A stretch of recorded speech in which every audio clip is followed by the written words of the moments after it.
Barbe bleue. Il était une fois dans une vallée des Pyrénées un grand et beau château. Dans cette forteresse vivait un seigneur très riche et puissant, redouté de tous, appelé Barbe bleue, à cause de la couleur de sa longue barbe. C'était un homme grand et gros qui avait une force terrible et qui se mettait en colère pour un rien. C'était aussi un bel homme qui avait eu 5 jeunes et belles femmes. Toutes les 5 cependant étaient mortes peu après leur mariage. Dans le village au pied du château, quand on parlait de Barbe bleue et ses 5 femmes, tous faisaient le signe de la croix, et entre une allusion et un sous-entendu, s'échappaient des regards significatifs. En effet, 5 jeunes femmes, vraisemblablement saines et normales, qui soudain étaient tombées malades, soit de variole, soit de pneumonie, soit d'une étrange infection mortelle. Cela paraissait fort suspect aux yeux de tous, mais personne n'osait demander à Barbe bleue d'autres détails sur les mystérieuses disparitions. Si grande était la crainte que ce personnage douteux inspirait. Un jour, la nouvelle se répandit que Barbe bleue allait se remarier. On dit qu'elle est belle. On dit qu'elle est très belle, racontaient certains villageois, pourvu qu'elle ne finisse pas comme les 5 autres, souhaitaient-ils tous. Les gens étaient ensemble curieux de voir si la nouvelle épouse restait longtemps en vie. Ces rumeurs n'étaient pas parvenues à la petite ville où vivait Élisabeth, l'épouse promise qui croyait avoir devant elle un avenir radieux, en se mariant avec un homme si riche et puissant. Craignant de rester longtemps seule, étant donné que son futur mari lui avait annoncé qu'il serait souvent absent, Élisabeth demanda à sa sœur Anne de l'accompagner au château de Barbe bleue. « Heureusement que tu es là pour me tenir compagnie, » dit Élisabeth à sa sœur en l'embrassant étroitement, quand elle vit les sombres tours crénelées du château. « Brrr, quelle étrange impression me fait ta nouvelle maison, » répliqua Anne.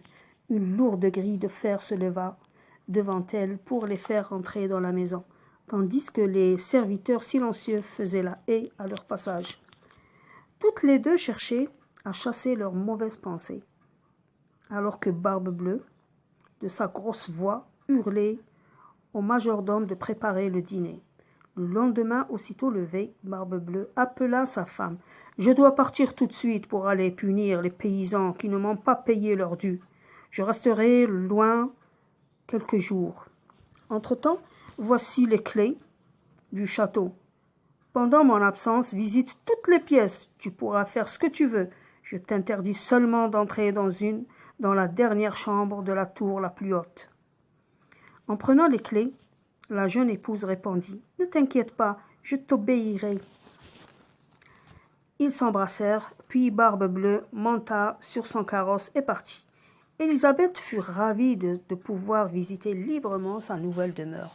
Elle explora le château de fond en comble, monta dans chaque tour, admira les objets de valeur et les œuvres d'art qui décoraient les salles.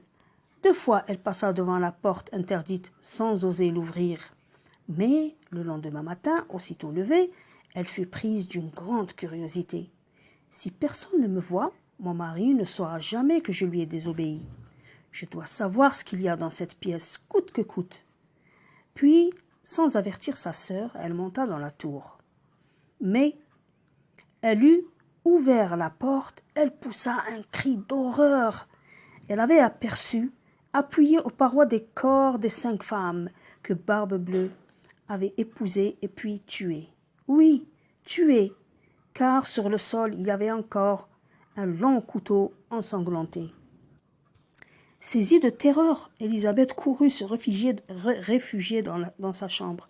Mais son épouvante augmenta encore quand elle remarqua que la clé qu'elle avait utilisée pour ouvrir la porte interdite s'était tachée de sang.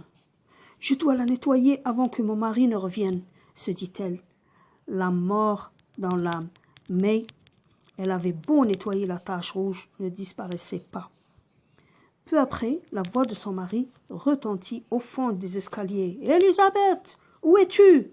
Où te caches-tu » La pauvre femme pâlit lorsqu'elle vit son mari et dut s'appuyer à la table, croyant s'évanouir. « Tu es déjà là ?» demanda-t-elle en tremblant. « Pourquoi trembles-tu » l'interrompit Barbe-Bleue. « T'est-il arrivé quelque chose ?»« Non, non, rien. Cela m'a fait peur de te voir ainsi à l'improviste, » répondit Élisabeth en essayant de se ressaisir. Heureusement, Barbe-Bleue ne demanda pas tout de suite à sa femme de lui rendre les clés. Élisabeth, pleine d'angoisse, réussit à confier à sa sœur son terrible secret. Anne, terrorisée par la nouvelle, enleva son précieux collier et dit « Je l'offrirai à l'un des serviteurs afin qu'il court aviser nos frères, espérant qu'ils arriveront à temps. » En fait, c'était une question de temps.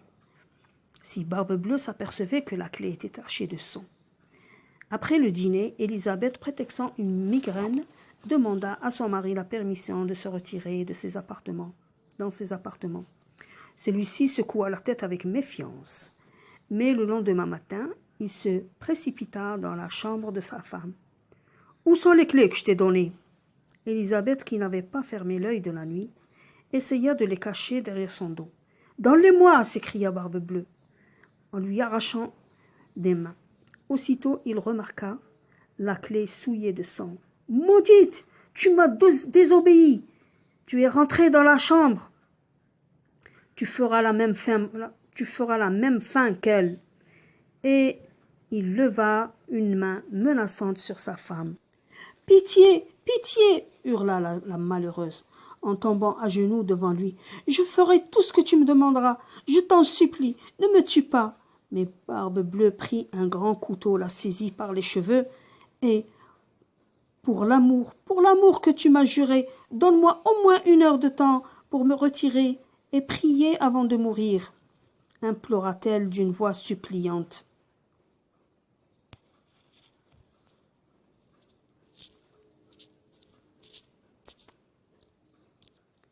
Barbe-Bleue s'arrêta indécis.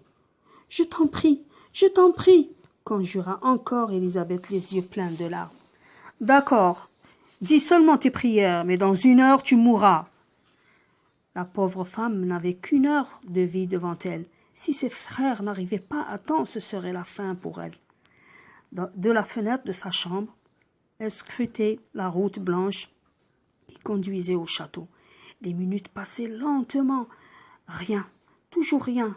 Enfin, elle aperçut, tout au fond, un petit nuage de poussière qui grandissait à mesure qu'il s'approchait. « Les voilà, ce sont eux !» s'écria la jeune femme pleine d'espoir. Mais déjà, son mari l'appelait. « L'heure est passée. Viens !» Derrière la porte fermée que Barbe-Bleue essayait d'enfoncer, on entendit soudain un hurlement terrible et un fracas d'épée. Puis le silence, tout était fini. Élisabeth se retrouva dans les bras de ses frères, qui la consolaient. « Nous sommes partis dès que nous avons reçu ton message. Nous avons chevauché toute la nuit. Par bonheur, nous sommes arrivés à temps pour te sauver et venger aussi ces pauvres femmes. » Et voilà, je souhaite que cette histoire vous aurait plu. À la prochaine. Barbe-Bleue.